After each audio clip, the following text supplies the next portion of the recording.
لکھنے کی آپ نے بات کی, آبویسلی آپ کے اس ڈائلاگ سے مجھے کہیں نہ کہیں ہنٹ مل گیا تھا کہ آپ بہت اچھے لکھنے والے بھی ہوں گے. تو پھر جب میں نے ریسرچ وغیرہ کر رہا تھا آپ کے متعلق, تو ایک چیز میری نظروں سے گزری,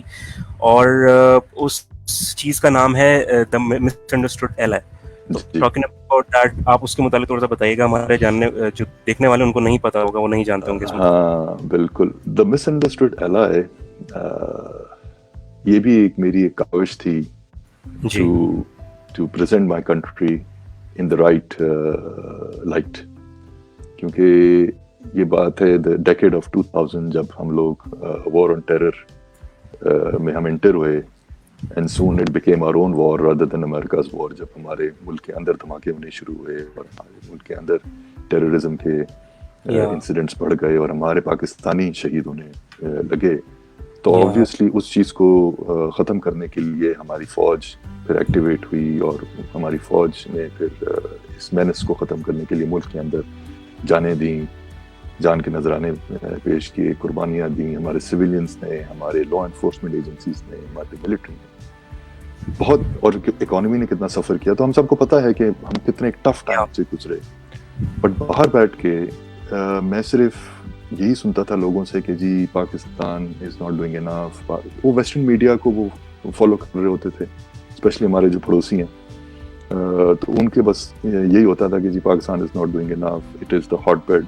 of terrorism and radicalism and fanaticism, اور یہ اور عجیب عجیب کہانی. اور میں ہر ایک کے ساتھ یہی بات چیت کر رہا ہوتا تھا کہ یار پاکستان ایسا نہیں ہے, پاکستان بھی نارمل ہم لوگ ہیں, ہیپی گو لکی, جفا کش, محنتی, normal people, proud people, take pride in our in our country, in our patriotism, in our roots. تو ہم سب کو جج کرنا کہ جی ہم دنیا بھر کے لیے ایک وبال جان ہے یا ٹیررزم ہے, یا جس طرح کون تھی وہ آل برائٹ, میڈلین آل برائٹ تھی, کیا نام تھا اس کا, جس نے کہا تھا جی ہیڈ ایک فار دا ورلڈ پاکستان. تو اس طرح کی غلط جو میڈیا پرسیپشن دنیا بھر میں پھیلی ہوئی تھی, اس کو کاؤنٹر کرنے کے لیے میں نے ایز اے نارمل پاکستانی جو کہ کسی لیڈرشپ رول میں نہیں ہے, پولیٹیکل رول میں نہیں ہے, ایک ایوریج نارمل پاکستانی, میں نے کہا آئی او اٹ ٹو مائی کنٹری کہ اگر میں اپنی پرسنل کیپیسٹی میں کچھ کر سکوں تو میں کروں, to put the record straight, to improve the perception of Pakistan, to present the Pakistan the country in the right light. تو then that motivated me to write a book, to put some records straight and to straighten some perceptions which had become very deceptive over time. جب بک لکھنے کی باری آئی تو میں نے کہا کہ اگر میں ایک نارمل سی دستاویزی بک لکھ دوں گا تو کوئی نہیں پڑھے گا, کیونکہ بڑی لوگوں نے بڑی کتابیں اس طرح کی لکھی ہیں. تو آئی مسٹ رائٹ اے بک کہ اسٹوری فارم میں ہو, جو کہ ایک ایوریج پاکستانی کی لائف کو پریزنٹ کر سکے to the outside world. تو اس طرح میں نے پھر 3 کیریکٹرز کنسیو کیے, ایک پاکستانی آرمی کمانڈو, ایک Afghan militant, because we needed to know کہ جی ان کو کیا چیز موٹیویٹ کر رہی ہے to do what they are doing. I mean یہ جو کر رہے ہیں وہ کیوں کر رہے ہیں, سوسائڈ بامبرز کیوں بن رہے ہیں, ان کے دماغ میں کیا چل رہا ہے. We need to understand that, and unless we don't understand it and we don't counter that, یہ چیز چلتی رہے گی. آپ سولجرس کو تو یعنی ان کے جو ہیں یہ ان کو تو آپ ختم کر سکتے ہیں, بٹ ان کے کاز کو آپ کیسے ختم کریں یا کاؤنٹر کریں. اور پھر تیسرا امریکن پوائنٹ آف ویو کہ جی وہ کیوں کر رہے ہیں یہ سب کچھ. آئی مین ایک average American, forget about the government and conspiracy theories اور جو ان کی پالیسیز ہیں, ایک ایوریج امریکن گاؤں سے اٹھ کے ادھر آ کے افغانستان میں کیوں لڑ رہا ہے اور مرنے کے لیے تیار ہے. We need to understand that as well. تو اس طرح کی پھر میں نے 3 کیریکٹرز سلیکٹ کیے, اور ان کے اوپر میں نے ڈفرینٹ لوگوں کے ریئل لائف سے انسپائر ہو کے ان 3 کیریکٹرز کے اوپر میں نے ان کی سٹوریز بنائی, اور ان سٹوریز کو میں نے ملایا اور ایک جیو پولیٹیکل تھرلر ناول بنایا inspired from real life events,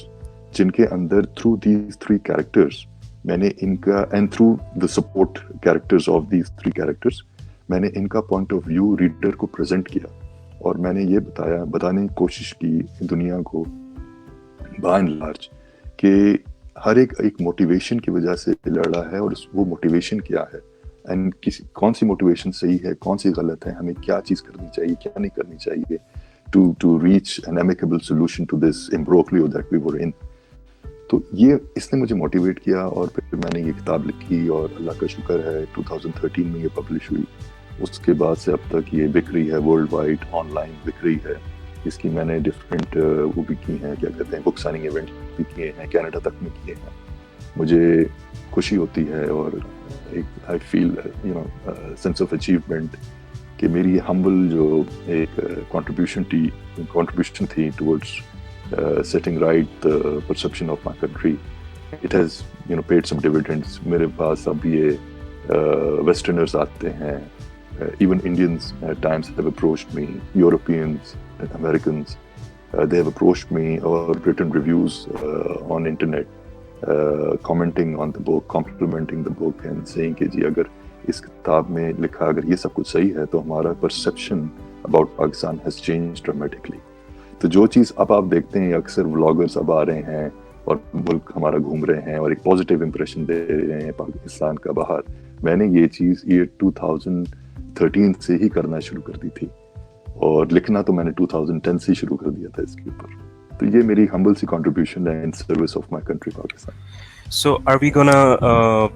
like see in future any sort of maybe movie on your book? Do you think would it be possible? Movie کا یہ ہے کہ پاکستان میں اس کی اسکرپٹ بنی, انفیکٹ انٹرنیشنلی بھی script بنی. جو پبلشر ہے اس نے اس کا اسٹوری بک بنا کے ادھر کوئی ہالی ووڈ کا مووی بینک ہوتا ہے وہاں تک جمع کرا دی ہے, because he also saw the potential. Such a fast paced action packed thriller کہ everybody whoever has read the book وہ یہ کہتے ہیں کہ اٹس سو السٹریٹو کہ ہمیں لگتا ہے کہ ہم ایک مووی دیکھ رہے ہیں. بٹ ابھی تک مووی میکنگ تک اسٹیج پہ نہیں آئی ہے کیونکہ اس کا کینوس اتنا بڑا ہے کہ آئی تھنک پاکستانی پروڈیوسرز اس کو افورڈ نہیں کر سکتے. اور چونکہ مے بی یہ امریکن وہ جو ان کا جو ایک اسٹیٹ اسٹیبلشمنٹ ہے, اسٹیٹ میڈیا کا جو نیریٹو ہے, چونکہ پرہیپس اس کو کانٹرڈکٹ کرتا ہے, اس لیے وہ لوگ بھی شاید انٹرسٹڈ نہیں ہیں in telling their people the counter narrative to their narrative. So ایسی ٹھیک ہے. لیکن اس کام کو کرنے کے لیے فراز بھی obviously بہت زیادہ جسے کہتے ہیں جگرا چاہیے ہوتا ہے کہ آپ نے تو اتنا بڑا کینوس جو ہے وہ, اور obviously اتنا زیادہ ہاٹ ڈبیٹ اس پہ چل رہی ہے, اتنا زیادہ ہاٹ ٹاپک ہے اور اس کو اپنے کاؤنٹر کرنا ہے تو یہ تو بہت بڑی بات ہے. تو ایسے بہت سے لوگ ہوں گے obviously جنہوں نے آپ کی ہیلپ کی ہوگی اس میں, تو کس طریقے سے آپ نے لائک کو لے کے چلے آپ, مطلب بہت زیادہ ایک تھاٹ پروسیس ہوتا ہے پورا, اس کا بہت ریسرچ ہوتی ہے اس کے اندر. 2008 سے میری ریسرچ شروع ہوئی, بہت میں نے انٹرویوز کیے, میں نے بہت ریویوز کی, بہت اس کے اوپر مطالعہ کیا, ریسرچ کی, 2-3 پلاٹس پہلے سوچے ان کو چینج کیا.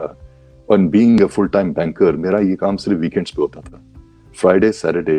And hats off to my family, میری وائف, مائی کڈس, جنہوں نے مجھے میرا یہ ٹائم دیا آل ٹو مائی سیلف, جس کے اندر میں نے یہ سب کام کیا. فیملی ٹائم سے ہٹ کے یہ پھر کرتا تھا نہیں سب. تو 2 سال مجھے لگے یہ بک لکھنے میں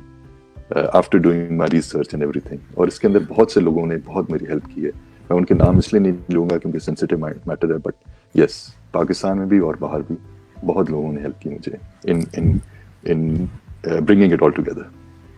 تو فراز میں بیچ میں کہیں کبھی کوئی ایسا بھی موٹیویشن فیکٹر آیا ہو کہ یار کیا میں کہاں پھنس گیا ہوں, میں نے غلط جگہ پنگا لے لیا, اب نہیں ہو رہا ہے مجھ سے یا کچھ اس طرح, تو آپ نے کس طریقے سے کوپ اپ کیا کس طریقے سے؟ Not just the book, but in every field, time ایسا آتا ہے جب آپ ڈی موٹیویٹ ہو جاتے ہیں, جب آپ دوڑ میں لگے ہوئے ہیں, آپ کھڑے ہو کے سوچتے ہیں کہ یہ میں کیا کر رہا ہوں, am I doing the right thing, یہ وہ. But then you need to get those negative feelings out of your mind and just focus on your goal and aspiration. And as long as you feel that it is legitimate, you have to achieve it.